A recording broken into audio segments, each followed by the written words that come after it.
Okay, ladies and gentlemen, welcome to the next Transforming Assessment eAssessment Scotland online conference session. Today is 11th of September 2014. The session topic for today is large-scale, fully online BYOD, that is bring your own device, final exams. And the not your parents' multiple choice is a good indication that hopefully we're doing a little bit more than the old-fashioned style session, exams here. Presenting by Rob Peregoodoff he's the Director of Learning Services at Sauder Business School at the University of British Columbia, all the way from Canada for today. And I believe it's quite late there, Rob. Yes, it is. It's just past midnight. Okay, so take it away. All right. Well, thank you very much, Matthew. It's a pleasure and an honor to be presenting to this group, and especially exciting to see such global interest in the notion that we should be moving our assessments and revolutionizing our assessments. If I can I'm going to start right off the bat with a personal comment, and that is, I think probably most of us in this webinar have been fairly active in the educational technology sphere. I myself have been here for about just over 20 years, I guess. And it's been fascinating to watch so much effort be placed on what I call the front half of the circle in terms of teaching and learning. There's so much effort on knowledge acquisition, and you know, it's the world is littered with experiments and initiatives and projects of getting students to learn better. But there's been so little out there for the assessment in the same space. So it's really exciting to find this community, and I'm really honored, and it's a pleasure that I get the opportunity to present. So what we'll do, without further ado, is we'll just jump in. So when I do this presentation, when I've done it here at UBC and at other conferences here in North America, the very first thing that I like to do is I like to put up this picture. Because I think what it does is gives everyone a really clear idea of what we're going to be talking about today, and that is in-class, invigilated, high-stakes exams, midterms and finals, that are done for, in this particular case, the picture that you're looking at is there's about 200 students in that room, but in total there were about 670 students taking this exam. We are not a distance school at all. I don't play in that space. I know there's a lot of conversation in the world about how to do effective, reliable, and valid online exams in remote. That isn't the space that we're working in Sauder. We are working solidly in the invigilated face-to-face assessment game, the key being that the students are bringing their own devices, and we are conducting these exams entirely over the wireless network and through the University of British Columbia Learning Management System, which is currently Blackboard Learn. One piece that I'll maybe mention at the beginning, I'll probably use the word Connect. We've branded our Blackboard Learn learning management system as Connect. So if I do slip back into that language, please maybe someone can remind me, or just remember that what I'm actually talking about is the Blackboard LMS. The next slide is one that the Dean's office and the President's office at UBC always likes me to put up. Sometimes I've been known in these sessions to get passionate, and they always like it that I put it up here and remind people that in fact I'm not representing the entire institution. So I'll just leave that there, and knowing that this is going to be recorded, I have to be especially careful.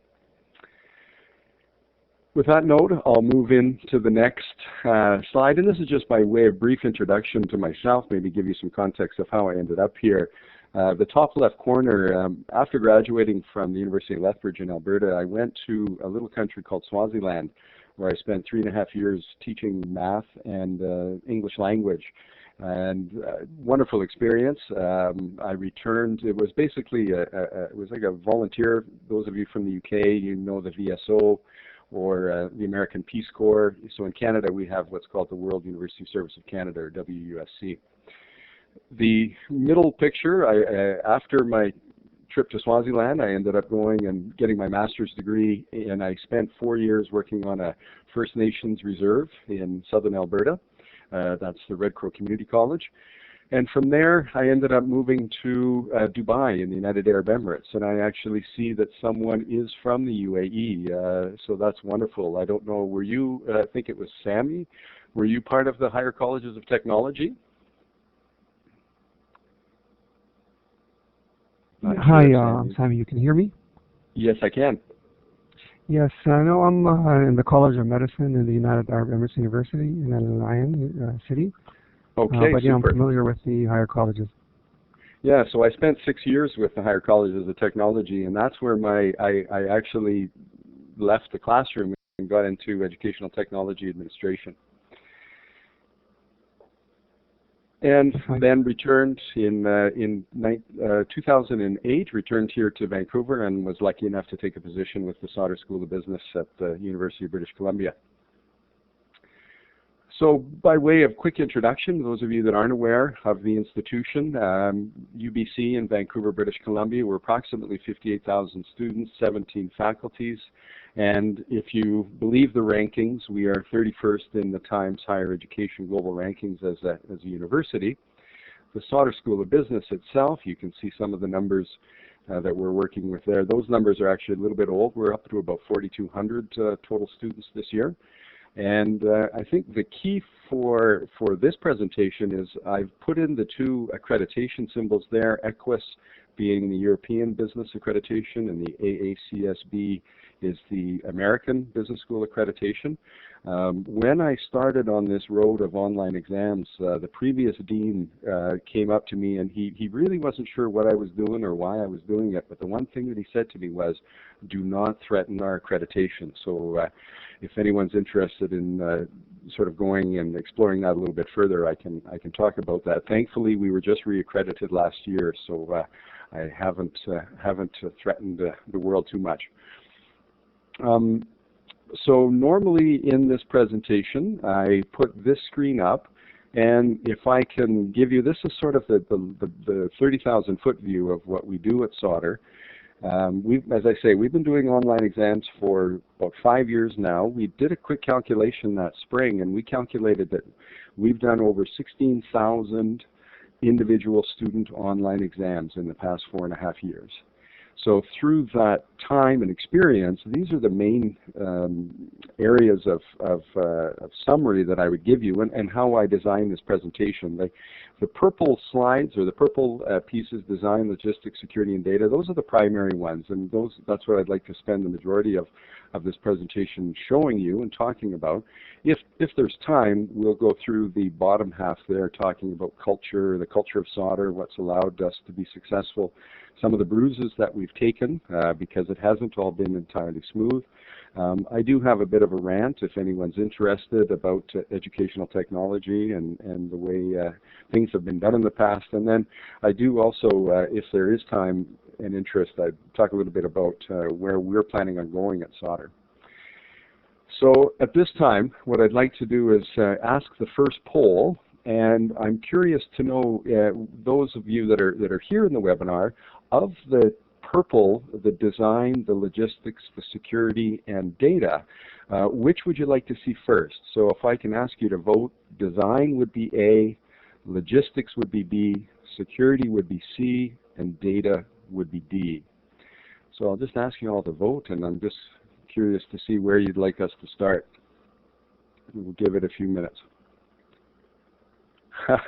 Gizzy, I appreciate that. Yes, we all do have a rant, absolutely.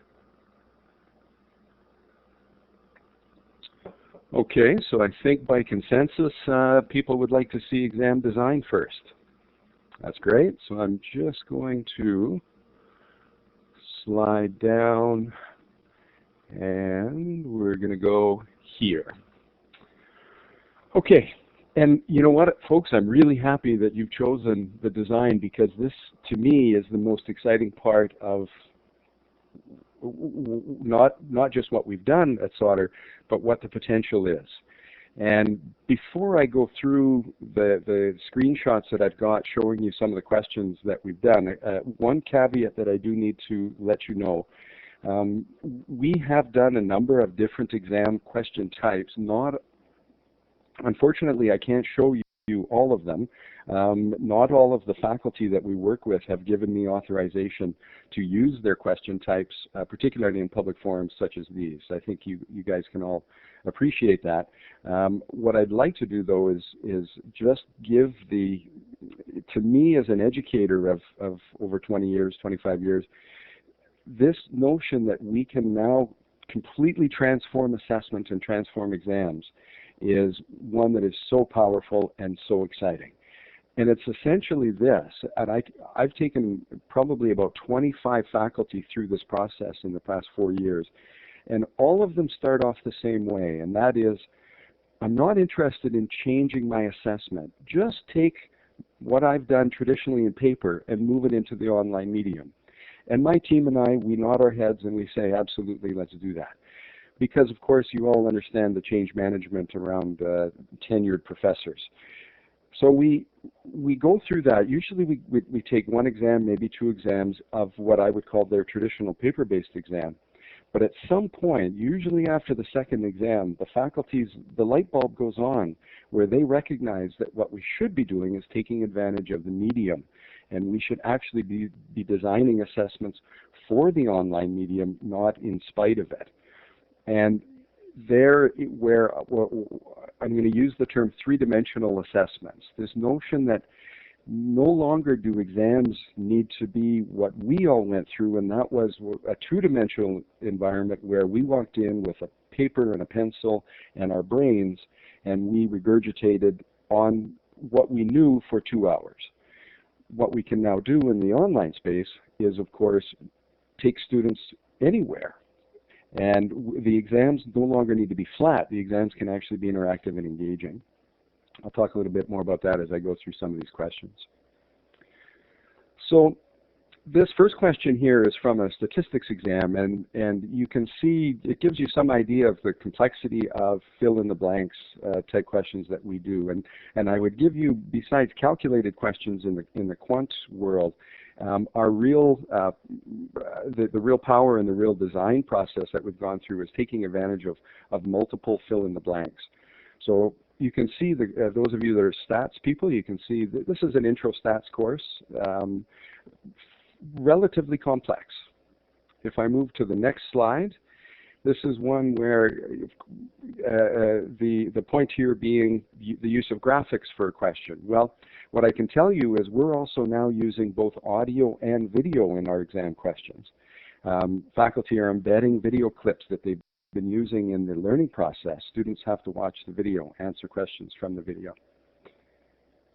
The next is another sort of a type of question that we are doing more and more now, where we're giving a fair amount of information for the students to be looking at in terms of tables and data, and then asking them to do, and I will admit, yes, a multiple choice question, but the complexity of these questions is just getting more and more impressive. So Mathew, yeah, the video over wireless, it actually goes well. One of the things that we do is, because of our randomization, not all of the students are downloading the video at the same time. It would be distributed across the life cycle of, say, the 2-hour exam. This is a really good sample question from our MIS group, our Management Information Systems group, where this particular professor came to me one day and said, I can't do it anymore. He said he had just spent Boxing Day here in Vancouver driving around the city with a car full of, I think about 400 or 450 exams, paper-based exams, and he was looking for his marker. Somehow his marker had gone off the grid. He came to me and said, this is just nuts. Why am I driving around these paper exams? I also found out that he would FedEx exams to Shanghai for teaching assistants in Shanghai to mark those exams, and then they would get FedExed back to Vancouver. He came to me and said, can't do it anymore. We've got to move this online. The particular exam that they do is basically an Access database design exam.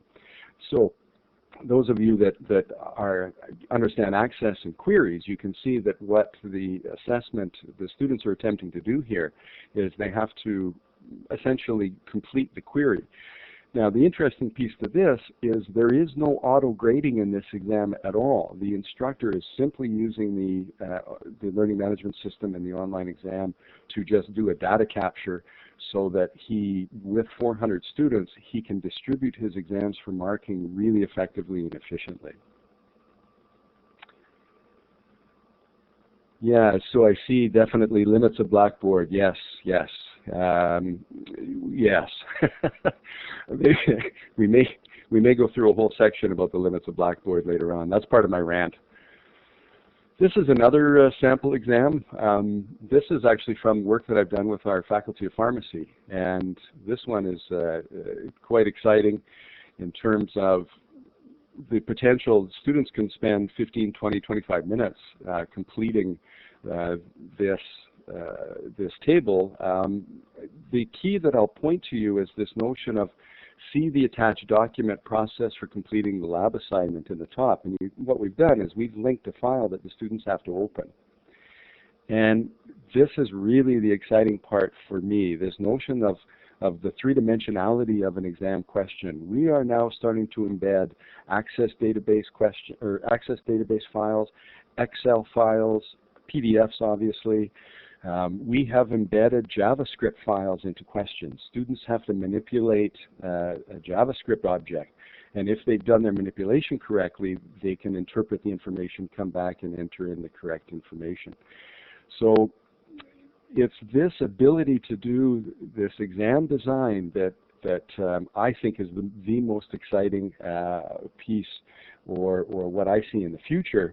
And it's where I'll get onto a soapbox here a little bit. I think as many of you are, us at UBC and at Sauder, are trying to understand the disruption that's occurring in our market space with the MOOCs and with all of the other competitive forces that we're being forced to address. And I'm sure that it's probably no secret or not a surprise to tell you that we've come to the conclusion that in the value chain of higher education, the accreditation and the assessment that leads to accreditation is the one space that we actually can maintain. We all know that knowledge is ubiquitous. Information is no longer the pure domain of higher education, but the piece that we still have is the assessment and the accreditation. And to me, the heart of that is the exam design process.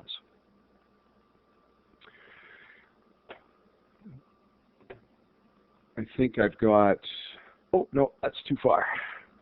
Okay, so that's kind of the essence of this design. I'd love to do a follow-up webinar or maybe something further with people where I could, something that wouldn't be recorded, and I could actually show you some of the other types of questions that we're using. But maybe I'll just pause at that point and see if there's anyone has any questions or any comments in this in that particular section of the presentation. Is there anything there that you'd like me to expand on? All right, I'm not seeing too much there, so I'm going to come back up to my top. Oh, I did see one. Yeah, so verbally, some of these other question types. Well, and it's really back around that summary of the notion of three-dimensionality. So maybe if I can, Tim, what I'm going to do is actually go over to the security side of my presentation, because it does, I think, a nice job of complementing where Sauder is going with our assessments.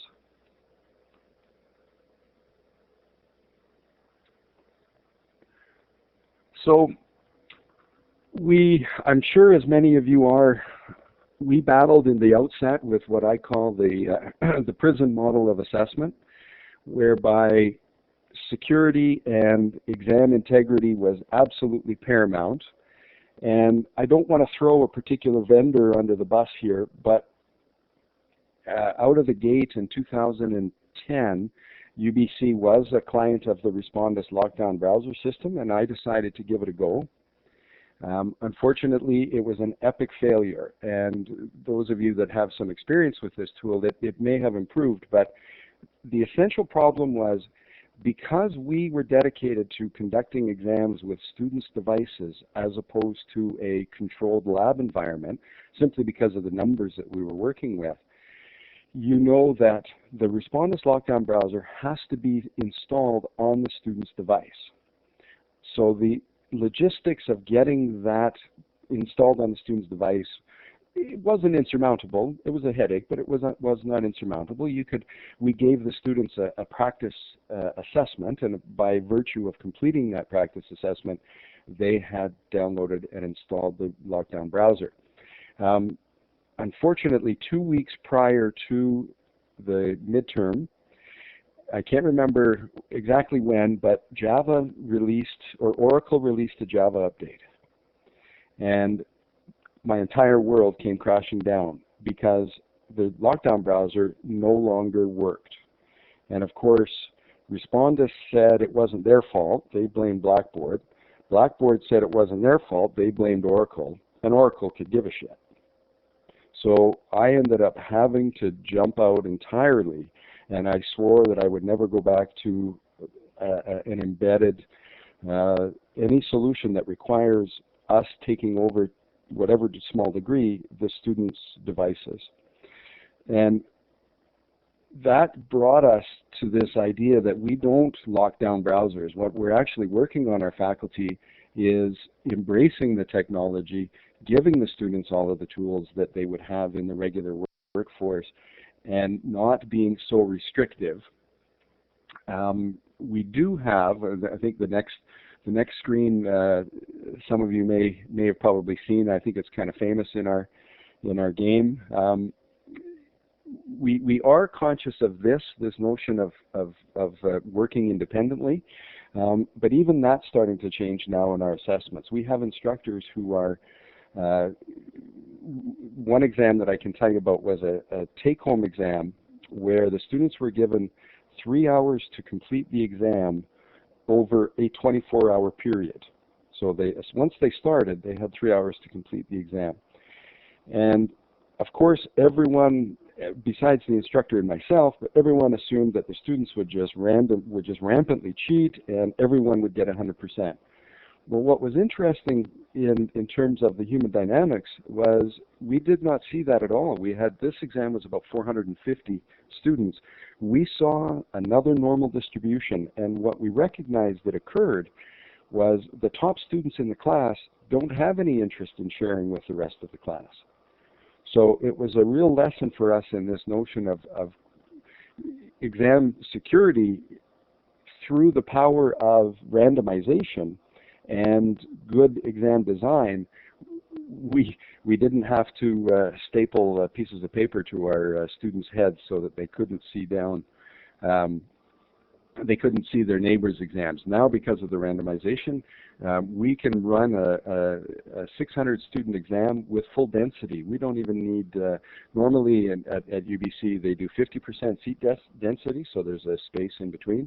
Now we've gone to 100% density and have not seen any significant issues whatsoever. So I'm just taking a look at Tim's comment, do an exam.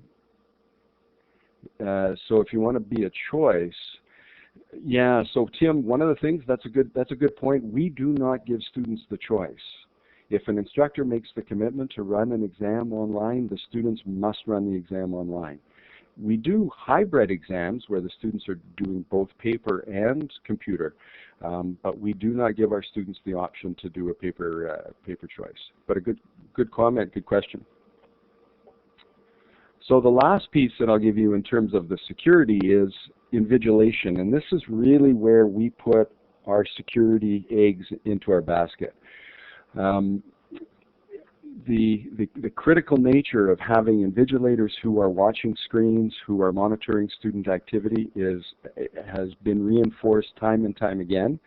And it's been an interesting transformation because I'm not sure what it's like in your institutions, but traditionally, invigilators are PhD students, not paid real well. They come in the room, they've got their dissertation with them, they have their phone with them, and they're a presence in the room, but they really have not been what I would say is actively engaged. Well, in our online exams, this absolutely has had to change. Our invigilators are highly trained and very watchful of what's going on in the rooms, and I'll talk about that more in a second. I'm just going to address Mathew's question. Did we provide a choice? No, Mathew. We have, when we've made the decision to go to an online exam, it's all in. We have it's part of my part of my staffing, part of my culture piece is to talk about our computer penetration at Sauder. We have about 99% of our students are walking in with their own devices. But we always have students, because we're not a mandatory laptop school. We have students who come and say, sure, you can ask me to do an online exam, but I don't have a device. In that case, we send them off to our friendly library and they can sign out a laptop. So no, we do not go paper-based. And it's back to that design question, because now that our faculty are designing for the online assessment, the exams actually can't be retrofitted very easily. Okay, so I'm going to go to the last slide, and this is really the money shot here for us at Sauder in terms of our security. And those of you that don't know the reference, this is Monty Python, that's the Spanish Inquisition. So for us at Sauder, rather than a lockdown model that is intent on preventing any integrity issues with an exam, we actually go to the monitoring model. So at UBC, we've installed a tool called TrueSight, and maybe I'll just type it in. I'll type it into through the box there. So we have a tool called TrueSight, which does it wraps around our learning management system, as well as many other systems at UBC, and it's tracking every keystroke that the students are doing during an assessment. And so the model that we're proposing, or the model that we're currently working under at Sauder, is we want to give the students the trust and integrity. We want to design exams that will leverage the tools of the internet and the tools of the medium. But if they do something inappropriate and we catch them, we can prove it. We have had two cases of academic integrity go to the President's office. Both have been unequivocal and both caused, I know, quite a rumble through the student body. The first one was on a case-based exam where an invigilator spotted a young lady who was not staying on her assessment window as she had been told. And the invigilator went to her and gave her a warning. You should not be doing that. She insisted. She denied it. Then she insisted. She went back to that same website. So he gave her a second warning, and in the third warning, I was called in and we escorted her out of the room. She denied. We went to the TrueSight logs, and we were able to pull out from her that using her MAC address and her student ID, we were able to prove unequivocally that she had been on a case, basically a crypt website. So faced with that type of evidence, the institution had no other choice but to dismiss her from the school. I see someone has come in about the 3G network. So yeah, that's an interesting one for us, Mathew. And it's one that we're addressing. There is some pieces through our access to our learning management system that our wireless group is now starting to work on, so that we know whether or not the students, so the simple answer, Mathew, to your question is we know whether they've accessed through a 3G network or not. And again, right now we can't prevent them from doing it, but if we suspect that it's occurred, we can prove that they've done it. That would be a dismissible offense during the exam. The second story that I'll tell you about is just one recently where we had a student who was caught copy-pasting from a website. And in fact, what she was doing was copying from the instructor slides and the publisher slides. And the reason that we caught her was because when we did a reveal code on her submission, she was using the MS Calibri font. And those of you that are familiar with Blackboard know that the WYSIWYG interface, you don't have the Calibri font because it's a Microsoft Office font.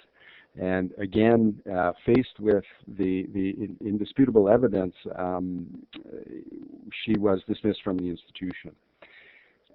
Tobias has asked the question, exams high stakes? Yes, our exams are 30 to 50% of the students' marks. That's exactly what we're describing, Tobias. And do we have significant dropout rates? No, our dropout rates have not changed at all from paper to non-paper. I can show you some of the stats in a bit. So I'll summarize this security section by saying we're swimming, I think, against the tide in that we're moving towards a more open assessment environment. I actually envision a day fairly soon where students are going to be given full access to everything on the internet to complete their assessments.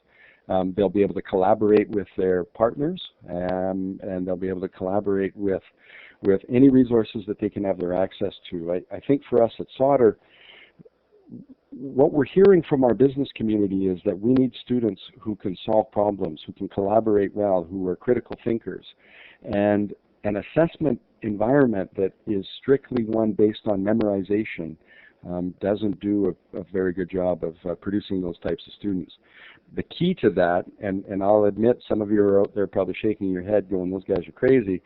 The key to that is that we both redesign our assessments and we leverage the power of our analytics and our tracking tools that we have at our hands. Okay, so from that, so I've covered off design, I've covered off security. Maybe what I'll do now is I'll jump right into data. I know people always like to see the results and the data. So you can see this. What I'm pulling up here is the statistical results from a final exam, April 2014. You'll see that our count was 674 students. So Martin, what about an online exam done outside the classroom? So Martin, 98% of our exams are done in the classroom. We have had, and I told the story earlier, we have had a take-home type exam where there was no invigilation. The students were allowed to collaborate and work together, and we didn't see any significant anomalies in the results. And as the question you've asked, there was no invigilation. So coming back to this, the statistics here for this was an accounting exam, and you can see a relatively nice normal distribution. I don't know if there's anything of huge variety there that you'd like to see. And now I'm going to move to the next one. This is some of the statistical data that we pull out of Blackboard, and really important and a eureka moment for me when we ran our first online exams was the ability to pull out this discrimination data. And for those of you that are maybe a quick math lesson is just to tell you the value, or sorry, the importance of these discrimination numbers. Simply put, the discrimination number gives you a value between -1 and +1, whereby it takes the upper quartile of the results of the entire exam and compares it to the performance of that individual question. The easiest way to explain it is a discrimination value that's high, so if we take a look at the first one, a discrimination value of 0.71, what that means is the best students in the class got this question right based on their overall performance, and the students who performed poorly on the exam got this question wrong. So what this question did was it was a good discrimination between the top of the tail and the bottom of the tail. If you see a question that has a value closer to 0 or in the negative, what you've done is you've confused the good students, and they guessed wrong or they chose the wrong answer, and the poor performing students may have guessed and they got the question right. Well, in this online exam environment, this type of data is absolutely powerful for faculty, and my argument being, in the paper-based world, we've just never had access to this data. We've all we've all inputted our exam results, and we've come up with mean, or our average, our standard deviation, and other basic top-level data. But it's been very difficult to drill down to the individual question data, and this type of feedback is really invaluable for us in terms of our exam question design. I'm going to move on to the next one, and this is our access log. This one is absolutely critical for us in two areas. The first area is, again, giving faculty back data in terms of the progress of students through their exam. I think you would all agree, in the paper-based world, all you see is the culmination of the student's 2 hours of work, but you have no concept or clue of the progress that they took through that 2 hours to get to that culminating paper. Our faculty are very interested in seeing how much time are students spending on each of the questions. So for example, question 3, 46 seconds.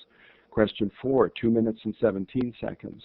So what we're doing now is taking this data out and starting to do some statistical analysis to tell faculty not only the performance on each question, but also the time that students are spending on each question. Yes, TrueSight. I will give you the URL. I'll track it down. I probably didn't spell it right, Tim. So this type of, the access log data is very important for the feedback to faculty, but it's also very important for us in terms of our security and our exam integrity. These access logs also help us to narrow down. So if we need to do an integrity check in our TrueSight data, we can go into this system and we can tell the IT folks that this is the student name, this is the question they were working on, and this is the time, the exact time in the day. So 8 minutes, 44 seconds, and 0.42 seconds, that's when you've got to go into the TrueSight logs and extract the data.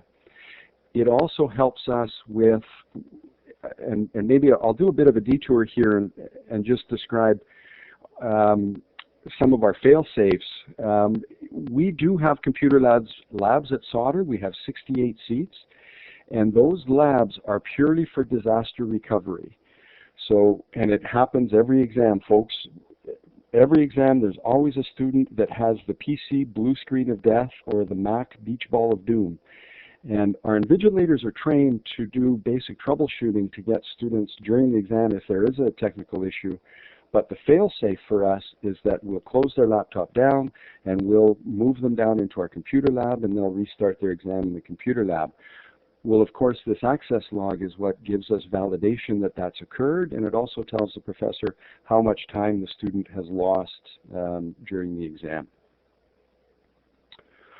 Okay, so Iris, good question. No, we do not check the TrueSight at all for all students. Absolutely not. It's huge amounts of data. We only go to the TrueSight data when there's a suspicion of exam integrity.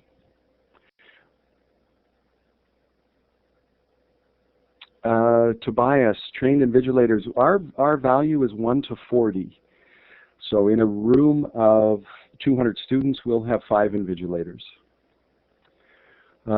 Martin, students' privacy rights. Our policy, UBC IT policy, when students join our institution, and it's the usual, have you read the policy and agreed, but there is very clear statement that says their activity is being monitored, Martin. When they agree to join our institution, they agree and they understand that we are tracking their internet access and usage. Okay, I'm going to keep moving on, and now I'm going to get into sort of the more technical side. I'm conscious of time, but I want to get into some of the more technical piece on the wireless, and just want to show you some of the tools that we have in place. This is a heat map of all of the access points on one floor of our building, and you can see this is where the wireless folks, when we run an online exam, the wireless folks are on standby for us. They're in their war room. This is a picture of it there, and they're monitoring all of the access points in our buildings to make sure that if there is any issues, we know about them as soon as possible.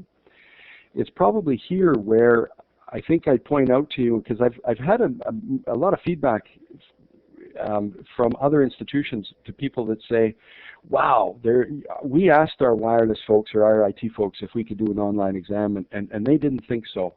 And my personal comment, folks, that's your first mistake. Don't ask them. Just do it. Because when we ran our first exam, it was 220 students.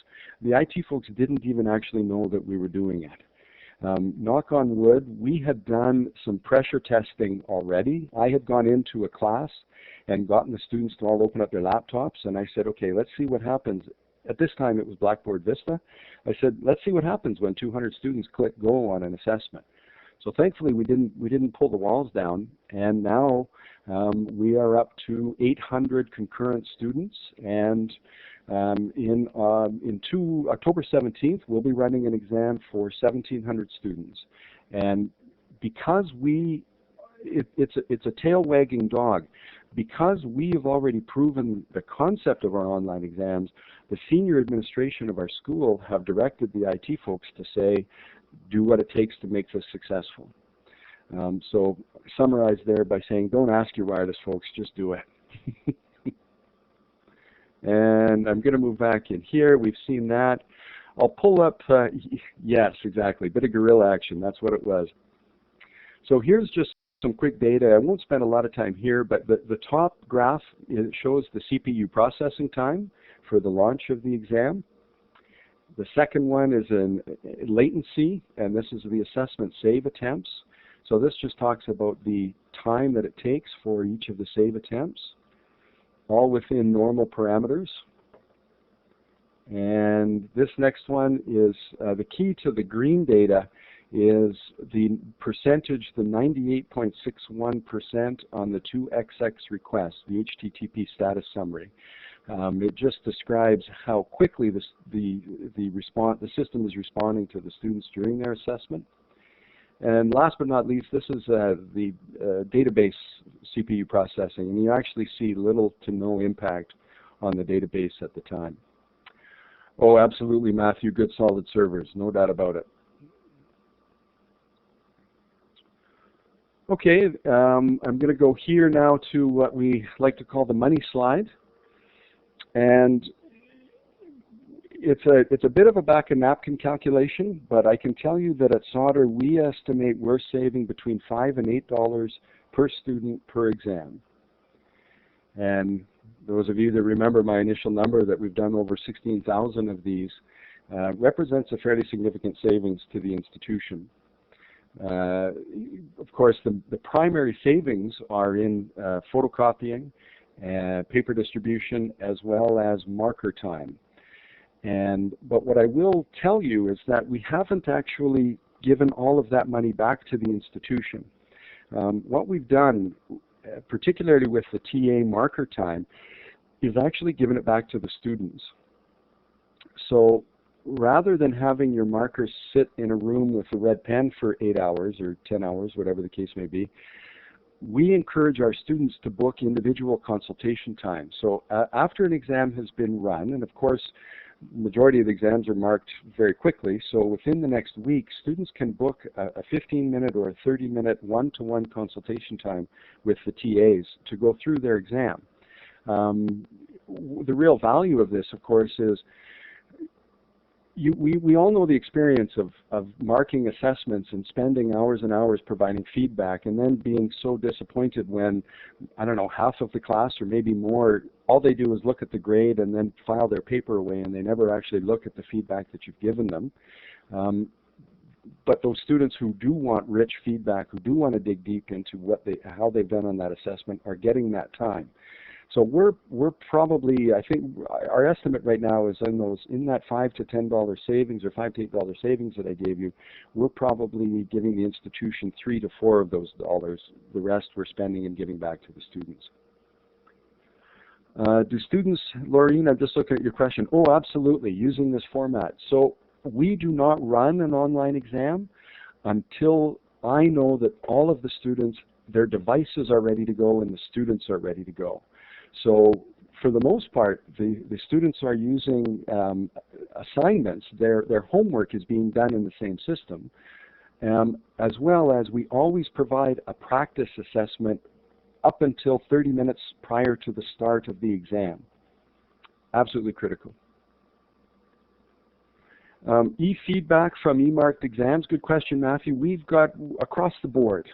Some is e-feedback, some is actually in paper, and some of it's just verbal. That's all dependent on the professor and their comfort level of the public nature of their exam.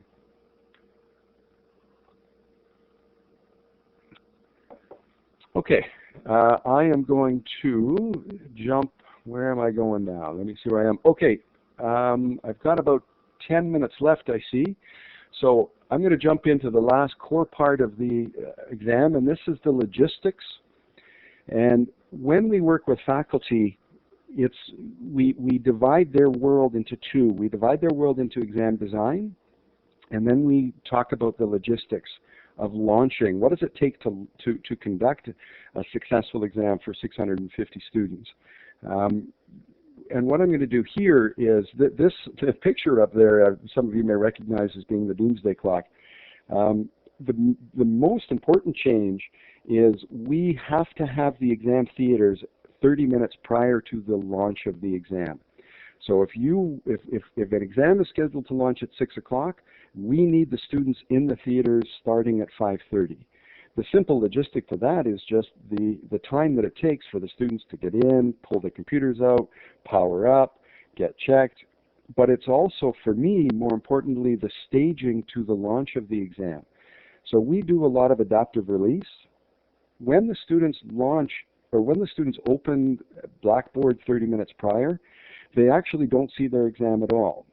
But it's where I will circulate the room and confirm, hey, everyone connected to the wireless, check. Everyone be able to log into the LMS, check. At 20 minutes to the exam, we launch the actual exam window, but the students are given a password. And that we stay in that state until 10 minutes prior to the launch. And normally it's about 5 to 3 minutes prior to the launch on the hour, where we would then tell the students, okay, how many of you are ready for the password? And it's where we deal with the anomalies of students who have come in, their laptops are not working properly, maybe the blue screen of death. Sometimes we'll move those students to the labs previous. But believe it or not, we've been able to get 700 students, 650 students ready to go, and we've never missed the launch of an exam. So I'm going to moving forward here, and I'll leave these up, and I know that as this is being recorded, you can also find the slide deck on SlideShare. So I'm not going to spend a lot of time going through all of these documents, but I know people appreciate this because it's through these documents and these instructions that you'll see much of what we've learned through in some cases, pain and agony, but just through what we find is tried and tested. So one of the ones that I do like to point out, as a business school, the one close to the bottom, we highly recommend that students submit exams manually prior to timer reaching 0. Business schools business students are just notorious for being adrenaline junkies, and the students love to watch that timer. They got 120 minutes, but they want to wait for the last second before they submit their exam. Highly recommend when you get into this, if you get into this game, that you encourage students not to do that, because, of course, as many of you know, once the timer reaches 0, the system locks the students out. Okay, I'm going to move to the next one, and that is, this is our sign-in sheet. So a key point in our logistics, we always have paper for every one of our online exams, even if it's for nothing other than getting the students to sign and put a date to say, I am who I say I am. The value that these extra papers give us, though, is, you'll note, I think it says point 3. You may use the backside of this page for notes during the exam. It will not be graded. However, you must hand in this page before leaving the exam room. What we find students really appreciate is being able to write notes to their professors for post-exam. So what they'll do is they'll say, question 5, I think you messed up on the calculation for this reason, or I didn't understand this term, whatever the case may be, the students use these papers to it's that dialogue that they don't get when they're working in the online exam space. We do also have a number of exams that are hybrid exams. 80% are online, 20% are on paper. Drawing graphs, doing complex calculations, some of our finance exams. We've tried to move them online, but the technology just hasn't caught up with us, so we are still using paper. Here's our invigilator notes. This is what we give to all of our invigilators before we endorse them to work as part of our exam. Fairly intense, a lot of information there. I'll leave that up, and you can refer back to that through the recording, or as I say, you can find it on slideshare.net. Okay, I am now finished the core part of the presentation. I'm going to come back up to the top slide. I only have a couple of minutes left, so possibly I would ask again for a poll and see, in terms of culture, bruises, my rant, or the future, maybe we go culture A, bruises B, my rant C, and the future D. Can I ask you all to vote again? And I'll conclude with whichever one you choose.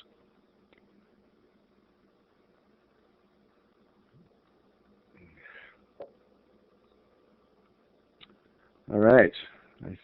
Bruises, I think, is bruises and rant. Okay, sorry guys, I'm going to choose bruises. We have a tie, but I think the bruises is a more interesting one. It's got some good stories there. The first bruise that we took was actually an entire room that the wireless access point had gone offline. And it was in that time where okay, sorry guys, I am also doing, I'm coming back, I just did there's the TrueSite link, or the proper name. It's actually TrueSite, as in TrueSite. So in this particular exam, we had a room where the students weren't able to log in, and thankfully we caught it in that 30-minute window prior to the launch of the exam. I had to make some quick phone calls back to the IT war room, and they told me that indeed we had an access point that had been down, and in fact had been down all day, and no one had told us. But we got lucky because we actually had another open lecture theater relatively close by, so we had to march 90 students, pack them all up, move them down the hall, and get them into another lecture theater. They launched about 15 or 20 minutes later than the rest of the class, but we survived. The next big bruise that we took was in a tool called, last year the UBC installed a tool called Reddit caching. And this tool was meant to improve our performance.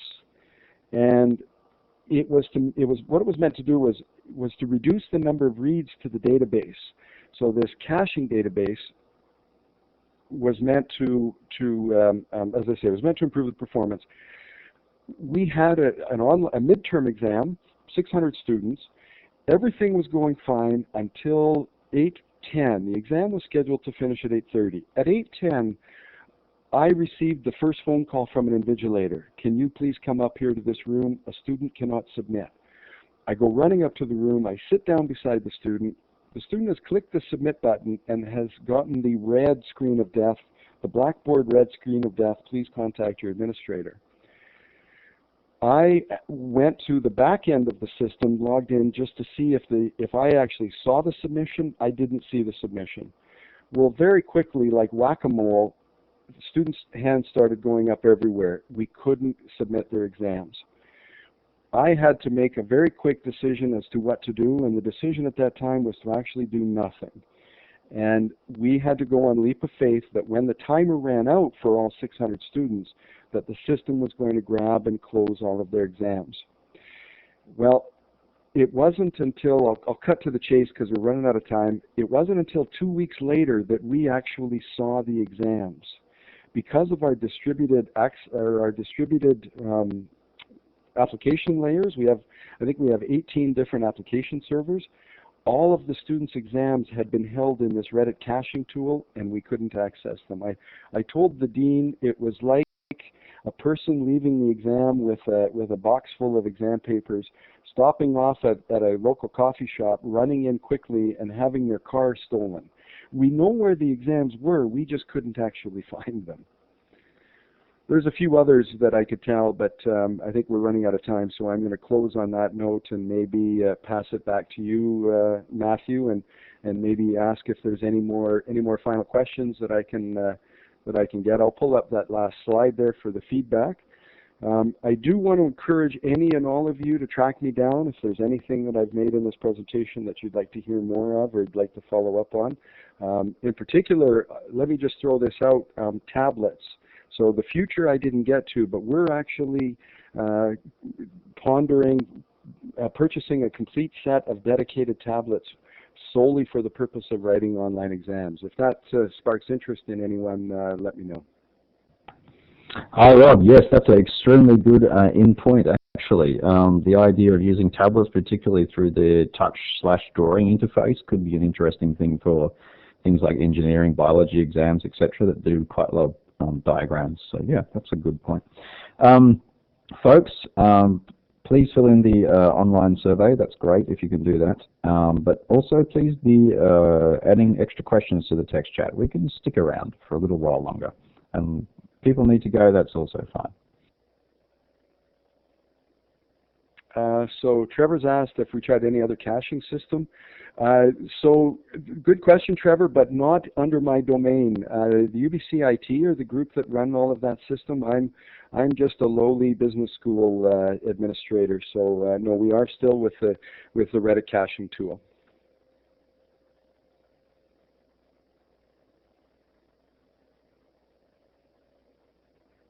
Any other questions? Feel free, folks.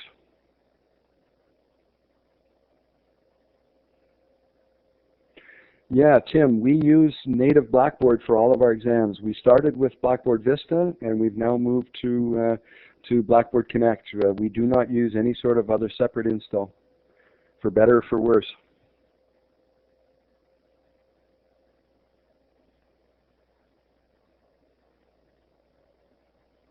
Oh, sorry, just one instance. Yes, only one instance. The entire institution, 60,000 students, are only on one instance.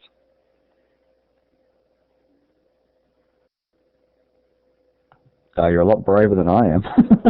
I'm not sure I would risk that. Yeah, I guess you have to have really good back-end infrastructure to make sure that it's not going to fall over when it's under stress. And we're actually, because of the upgrades and the service packs that were done over the summer, in 2 weeks we're going to be conducting another stress test. Essentially, I've got 250 students at Sauder, we got a couple of hundred at pharmacy, and we're going to get another, I think, 300 in sciences, and we're just going to conduct a synchronous simulation, get 600 students to all click the go button at the same time just to see what the system will do now that they've updated with the new service packs. But what I can tell you, though, is now that we've come out from underneath the cloud, you know, like I say, no one in UBC IT knew what we were doing until we actually started to promote it and tell them what we were doing. But now the senior executive of the institution has given them a mandate that says, this is a priority, make sure that it works.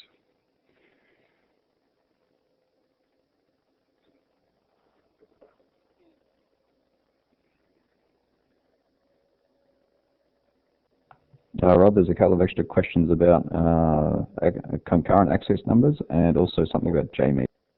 Okay, sorry, let me, JMeter.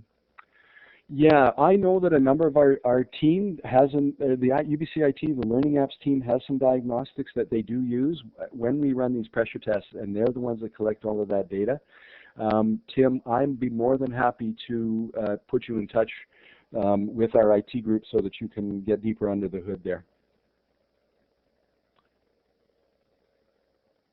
So when you say the point concurrent access numbers, so the largest exam we've run to date is 850 students, but the institution now, we are, in terms of concurrent access, I think we're set for about 3,000 or 4,000 concurrent users, but the IT folks would have to confirm that.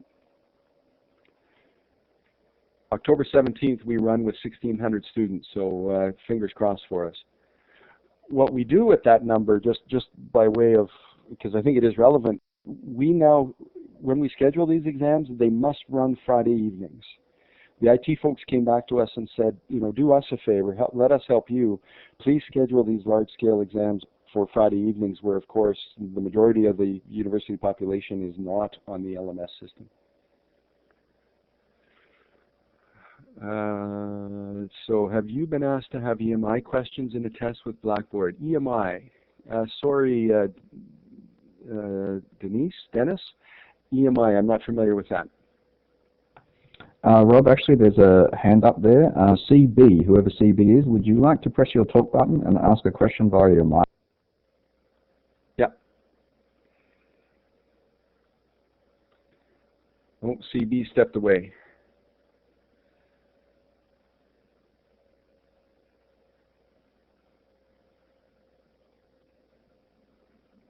CB, if you can still hear us, you might want to type your question into the text chat just as well. Mathew, are you familiar with that term EMI questions? The one question that was asked there? Extended matched item, apparently, according to the text chat. Oh, extended matched items. Sure, yeah, we do. We use all of the Blackboard, the native Blackboard question types. We've used them all in our exams.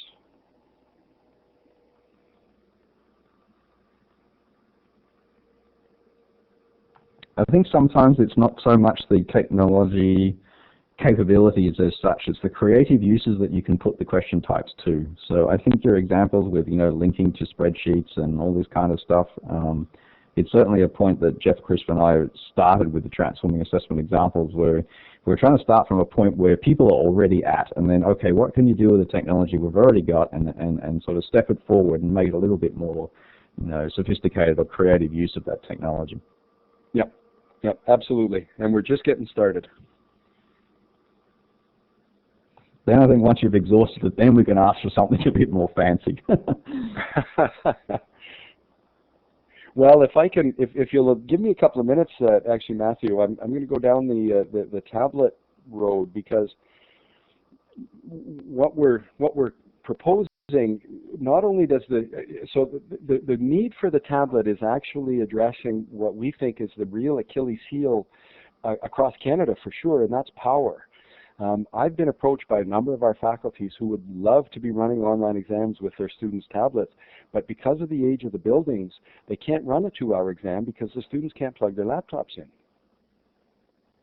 I agree that one. We've also got a very old campus here, and unless you're in a even lecture theatres that have been renovated here in the last couple of years don't still have one-to-one power sockets under the seats. So finding devices that can last the distance, and of course providing backup for those few that can't is a big problem and a big challenge. I think we're facing with this bring your own device styles.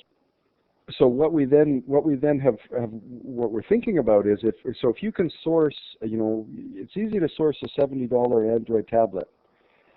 That isn't the issue. If we can custom build an app basically that's dedicated to running an exam, the potential that you can produce in that exam is just phenomenal in terms of the type of tracking, the type of analytics, the type of question types.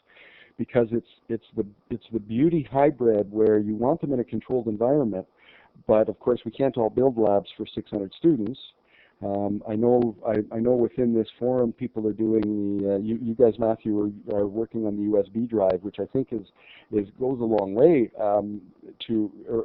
is a good step in that direction. But we're dreaming about hints for students. Students get to take a question and they've forgotten that formula, so they get to press a hint button for a 25% deduction.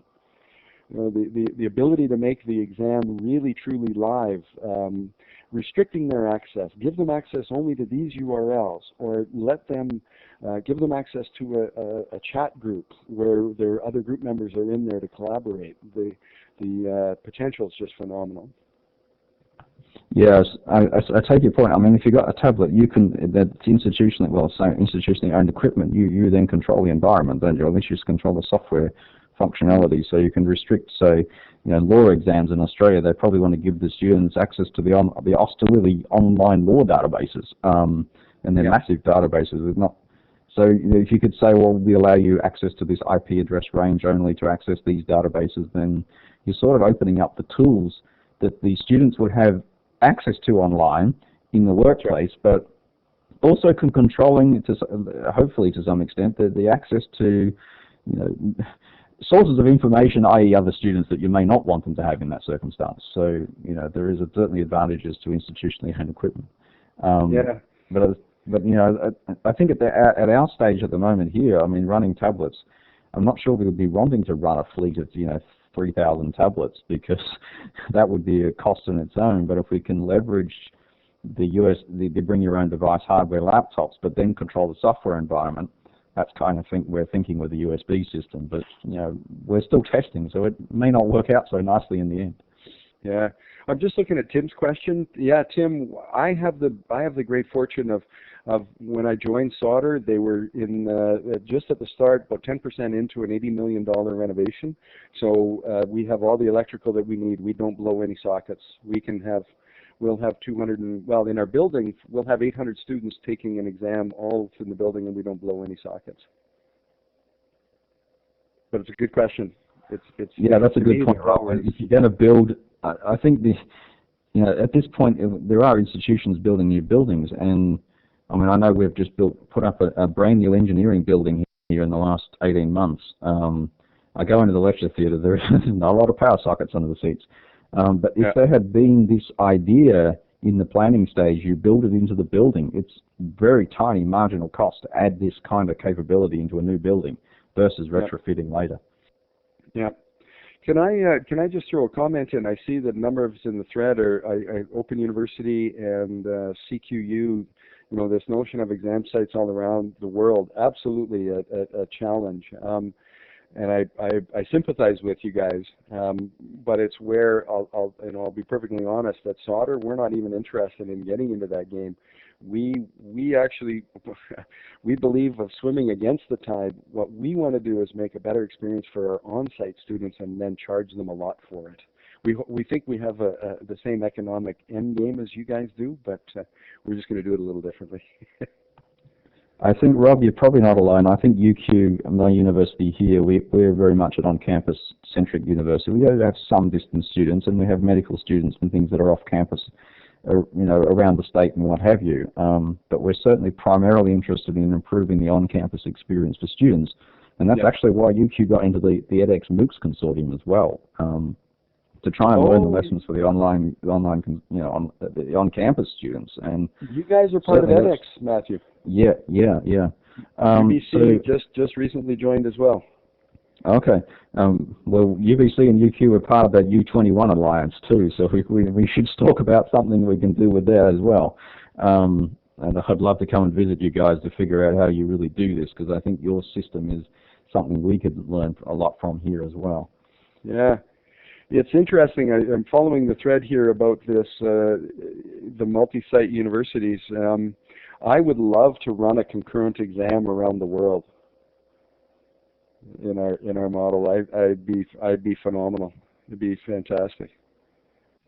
Actually mentioning concurrent exams, Andrew Fluck at UTAS, who's my partner on the e-exam project, he ran an e-exam with that kind of situation. He had about 10 different sites across the state, interstate, and in fact one was 2 students overseas. One was in Dubai, I think, and he used the USB exam system, and they did it simultaneously, but they just basically all the answers were saved to the USB. There wasn't any network reliability issues there. So I think it's different strokes for different folks.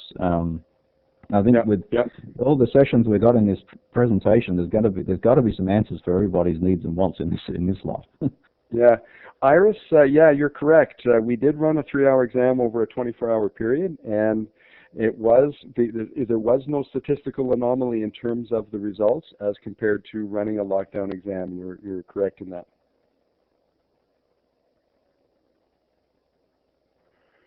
Ken, infrastructure consistency from mini-site to mini-site. Yeah, absolutely. One of the things that I've been hearing is the publishers here in North America, Pearson is talking about setting up a network of assessment, dedicated assessment areas for multi-institutions to use. Is that something that is happening elsewhere in the world?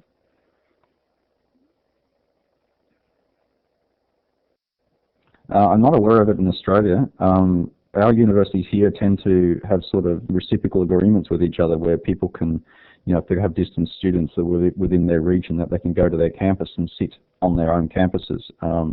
But there are, of course, private providers that will offer, exam spaces for students. And indeed, a lot of students, also another method is the students, if they want to sit at a distant location and they can't make it to campus, maybe they're on holidays or on a work placement, they can pay to arrange an invigilator to supervise their exam. But of course, that's all assuming paper. And if you're needing a live network connection, that could be a problem. And again, hence why maybe the USB solution can work for some circumstances. I'm guessing we're going to end up with a hybrid solution at the end of the day. Yeah. Okay, it is 1:15 in the morning here, guys. So I'm going to sign off. But I thought that you might be interested in, and I'll just share a link here that